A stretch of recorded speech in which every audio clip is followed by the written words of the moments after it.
Hello everyone, good afternoon and welcome to the Byju's exam prep, the most comprehensive preparation है for all that. नमस्कार आप सभी लोगों का बायजूस एग्जाम प्रेप में बहुत बहुत स्वागत। जैसे कि आप लोगों को पता है, आज का ये जो सेशन है हमारा एमपीपीएससी 2022 में सब्जेक्ट वाइज स्ट्रेटजी आपकी क्या होनी चाहिए, आखिर किस सब्जेक्ट को आपको कितना पढ़ना है, किस तरीके से पढ़ना है, वो सब चीजों को लेके आज का ये सेशन। चलिए फिर बिना विलंब के हुए आज के सेशन को शुरू करते हैं। सबसे पहले अगर आपको सब्जेक्ट वाइज स्ट्रैटेजी करना है तो उसके लिए सब्जेक्ट वाइज आपके पास एनालिसिस होना है, ठीक है ना, कि आखिर पेपर में किस सब्जेक्ट का कितना वेटेज, ठीक है ना, उसके अकॉर्डिंग हमारी स्ट्रैटेजी। आइए समझते हैं। देखेंगे अगर 19, 20, 21 और 22 का जो ट्रेंड्स है तो आप देखेंगे सबसे ज्यादा जो वेटेज है वो किसका है, एमपीजी, ठीक है ना।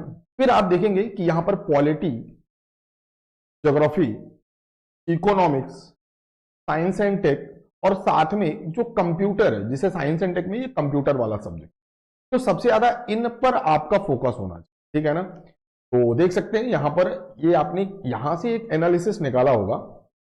आइए मैं आपको समझाता हूं। सबसे पहले देखेंगे कि जो सब्जेक्ट वाइज एनालिसिस अगर एमपीपीएससी की बात करेंगे, ठीक है, तो सबसे ज्यादा फोकस आपका होना चाहिए एमपीजी के। क्यों? क्योंकि यहां से आपको 30 क्वेश्चन मिलने वाले हैं, 30 से 35 क्वेश्चन, और ये आसान भी है। फैक्चुअल क्वेश्चन पूछे जाते हैं, बहुत ही इजी क्वेश्चन होते हैं। तो ज्यादा फोकस हमारा कहां पर होना चाहिए, एमपीजी। फिर जो नेक्स्ट सब्जेक्ट हम पढ़ेंगे वो है पॉलिटी। क्यों? क्योंकि पॉलिटी से 10 क्वेश्चन आपको मिलेंगे और 10 क्वेश्चन आपको मिलेंगे कमीशन से। एक अलग से ही यूनिट बना दी गई है कमीशन, मतलब पॉलिटी से आपको 20 क्वेश्चन मिले। फिर आप देखते हैं सर ज्योग्राफी, भूगोल सब्जेक्ट जो है, भूगोल सब्जेक्ट में भी आपको कितने क्वेश्चन मिलेंगे, 10 क्वेश्चन, और ये इजी क्वेश्चन होते हैं, ज्यादा टफ नहीं, आसानी से आप कर सकते हैं। फिर आपका टारगेट होना चाहिए क्या, कंप्यूटर।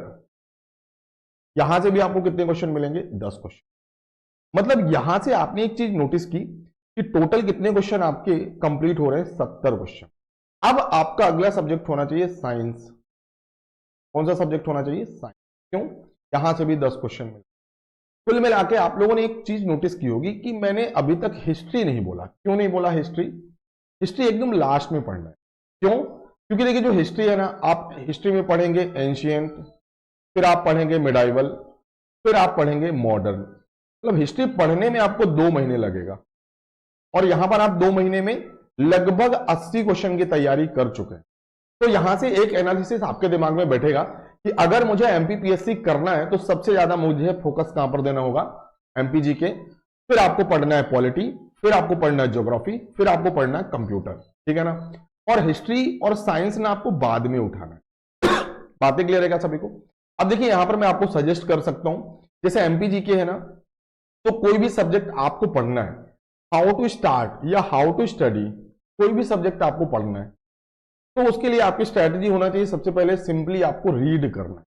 सबसे पहले आपने टॉपिक उठाया, मान के चलिए आपने टॉपिक में पढ़ा मौर्य वंश, तो मौर्य वंश के पहले आप केवल रीड करो, केवल आप पढ़ो, ठीक है ना। जैसे स्टोरी रीड करते हैं वैसे आप लोग केवल पढ़ो। नेक्स्ट स्टेप आपका रहेगा नोट्स। अगले स्टेप में आपको क्या बनाना है, नोट्स बना, ठीक है ना। और अगला जो हमारा स्टेप होगा ना, एमसीक्यू की प्रैक्टिस करेंगे। उसी टॉपिक से रिलेटेड आप एमसीक्यू लगाइए और उसी टॉपिक से रिलेटेड आंसर राइटिंग की प्रैक्टिस करें। तो आपका क्या काम हो जाएगा, आप देखें कि सबसे पहले आपने पढ़ा, फिर आपने नोट्स बनाया, फिर आपने उसी टॉपिक से एमसीक्यू लगाया, मतलब आपकी प्रीलिम्स की तैयारी हो गई।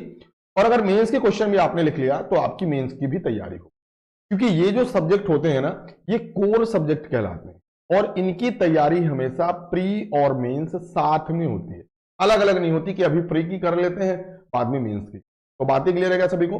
तो ये रही हमारी सब्जेक्ट वाइज रणनीति कि हमें कौन सा सब्जेक्ट पढ़ना है और किस तरीके से पढ़ना है, ठीक है ना। हाँ, अब आखिर में मैं आपको बता दूं टाइम मैनेजमेंट, किस सब्जेक्ट को आपको कितना टाइम देना है। तो सबसे पहले आपको एक चीज तो समझ में आ गई होगी कि सबसे ज्यादा वेटेज किसका है, एमपीजी के। तो एमपीजी के को आप दिन में 4 घंटे पढ़िए, जरूरी है, क्योंकि चीजें फैक्चुअल है, भूलने के चांसेस ज्यादा होते हैं। फिर आपको पढ़ना है पॉलिटी, 1 घंटे डेली पढ़ना है। ज्योग्राफी डेली 1 घंटे पढ़ना है, ठीक है ना।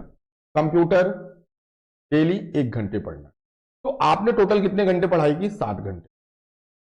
अब जो 1 घंटे ना आपने जो भी पढ़ा उसे रिवाइज करिए। अभी मैंने आपको केवल 8 घंटे का प्लान बताया, ये 8 घंटे कब 12 घंटे हो जाएंगे ना, ये आपकी आदत अपने आप अपडेट होगी, किसी के कहने से नहीं होगी। अगर शुरू आप 8 घंटे से करते हैं ना, तो जो पढ़ाई का टाइम है ना अपने आप वो 12 घंटे तक पहुंचेगा, और 12 घंटे मोर देन एनफ होता है किसी भी एग्जाम के लिए। बातें क्लियर है क्या? तो जिस सब्जेक्ट से हमें ज्यादा नंबर मिलेंगे, हमारी जो टाइमिंग होगी, हमारी जो मेहनत होगी उस सब्जेक्ट पर ज्यादा होगी। दूसरी इंपॉर्टेंट बात, क्वेश्चन का लेवल। मैंने इसलिए आपको पॉलिटी ज्योग्राफी के लिए बोला क्योंकि पॉलिटी और ज्योग्राफी जो सब्जेक्ट हैं और जो कंप्यूटर है, ये कम समय में आप अच्छे नंबर ला सकते हैं क्योंकि बहुत ही सिंपल क्वेश्चन पूछे जाते हैं। ठीक है ना? तो चलिए फिर आज का ये हमारा जो सेशन है वो यहीं पर समाप्त होता है। आई होप आप लोगों को आज का ये सेशन अच्छा लगा होगा।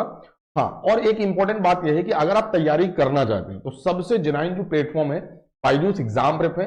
यहां पर आपको सिंगल प्लेटफॉर्म सोल्यूशन मिलता है, लाइव क्लासेज होती हैं, नोट्स मिलते हैं, पीडीएफ मिलती हैं, ठीक है ना, एमसीक्यू की प्रैक्टिस करवाई जाती है, आंसर राइटिंग की प्रैक्टिस होती है। तो आपको कहीं भटकने की जरूरत नहीं है। यहाँ पर प्रीलिम्स की भी तैयारी होगी, मेंस की भी होगी, और साथ में मॉक इंटरव्यू भी होंगे। ठीक है ना? तो आपकी सफलता की जो जिम्मेदारी है ना वो बायजूस एग्जाम प्रेप की है। तो चलिए फिर आज के सेशन को यहीं पर समाप्त करते हैं। आई होप आप लोगों को आज का सेशन यूजफुल लगा होगा। तो हमारे चैनल को सब्सक्राइब करना है और सबसे इंपॉर्टेंट दोस्तों के साथ ज्यादा से ज्यादा शेयर करना है। So thank you class and wish you all the best.